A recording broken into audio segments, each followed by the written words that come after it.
I was 19.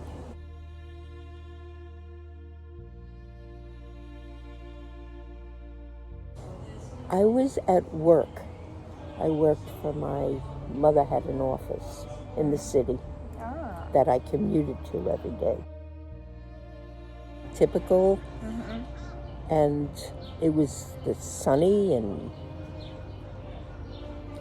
we didn't have cell phones.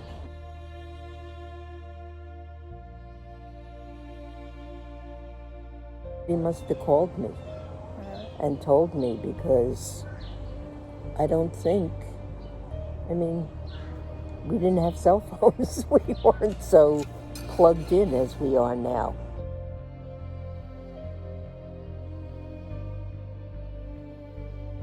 Was devastated, and of course he was still alive as far as I knew.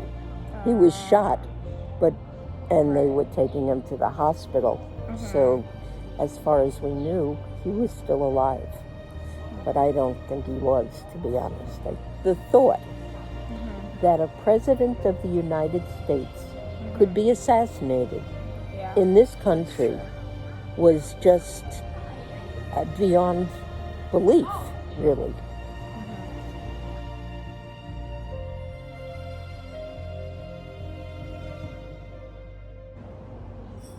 It was, the whole country was in mourning. It was just incredible. First of all, they were very young.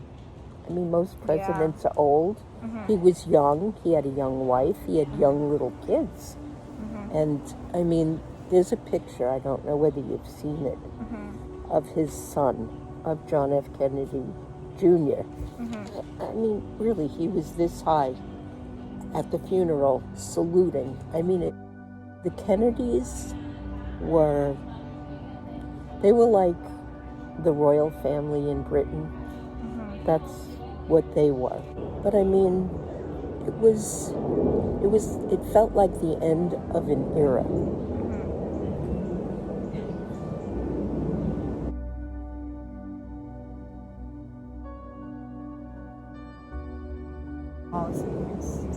Well, he was a liberal.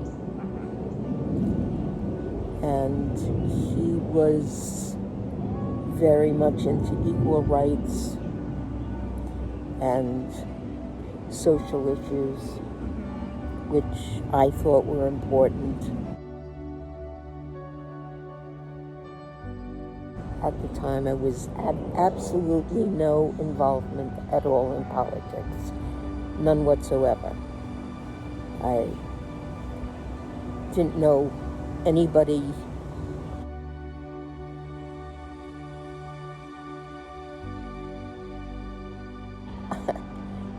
I find it hard to believe that he acted alone. And the fact that this other guy, Jack Ruby, who shot him, was able to get that close with a gun so that he could shut him up. And then Jack Ruby had terminal cancer, so he was not going to be around very long. The whole thing was very suspicious. Yeah. But nothing was ever proven, and what else it could be, I don't know. They say the CIA, but I cannot believe that Americans would accept an order to kill a president. I just don't believe it could happen. Yeah. I do think something suspicious was going on, but I have no idea what.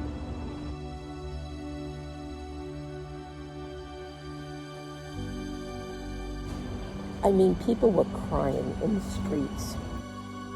It was terrible. It was very sad.